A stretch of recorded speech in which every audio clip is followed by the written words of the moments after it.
football, c'est vraiment le sport fédérateur par excellence. On a un ballon, on peut jouer au foot en fait. C'est pour ça que c'est le sport le plus populaire au monde.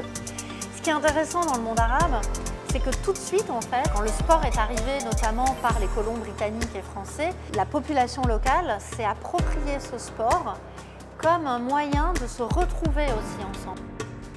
On se rend bien compte qu'il y a un certain nombre de revendications politiques populaires qui commencent d'abord à être entendues dans les stades avant de descendre dans la rue.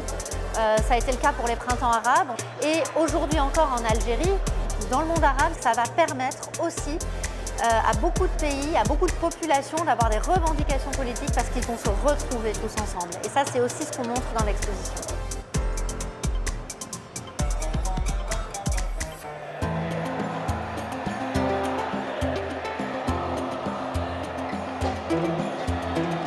Cette ferveur-là, elle est réelle. Quand on est au Caire et qu'il y a le derby entre les deux clubs du Caire, Zamalek et Al Ahly, la ville s'arrête, tout est tourné autour de ce match.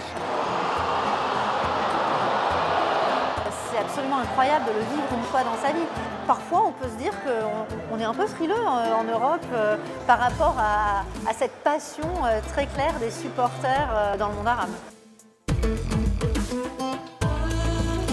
L'Institut du monde arabe, ce n'est pas seulement un lieu d'art, mais c'est au sens large un lieu de culture et donc toutes les activités humaines doivent y être présentes. La santé, la science, le sport, l'histoire. Et finalement, quand vous découvrez l'exposition, vous apercevez que c'est l'histoire notamment des pays arabes que vous découvrez à travers le foot. Et aujourd'hui, il y a cette symbiose. Parler du foot arabe, c'est aussi parler du foot français. Et parler du foot français, c'est aussi parler du foot arabe. Le football et monde arabe, c'est aussi une histoire de France. Et on se rend compte que la France a constamment été marquée par la présence de footballeurs issus du monde arabe. À l'époque encore coloniale, on a pas mal de joueurs qui sont ici honorés dans l'exposition, notamment Larbi Ben Barek.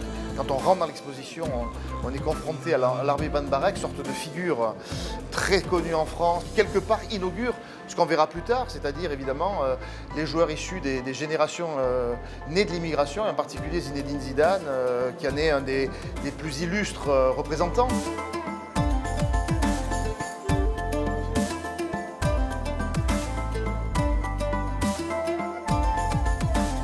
L'intérêt de cette exposition, c'est de montrer l'entre-deux.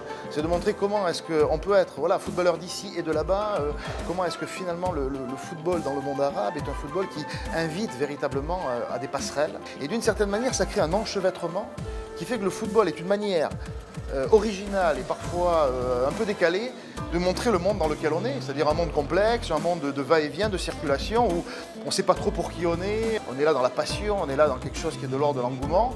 Et cet engouement, il se traduit aussi par ces maillots mêlés, par ces drapeaux, comme on le voit dans cette salle, le drapeau algérien à côté du drapeau français. Alors parfois, c'est conflictuel, mais parfois aussi, c'est rassembleur.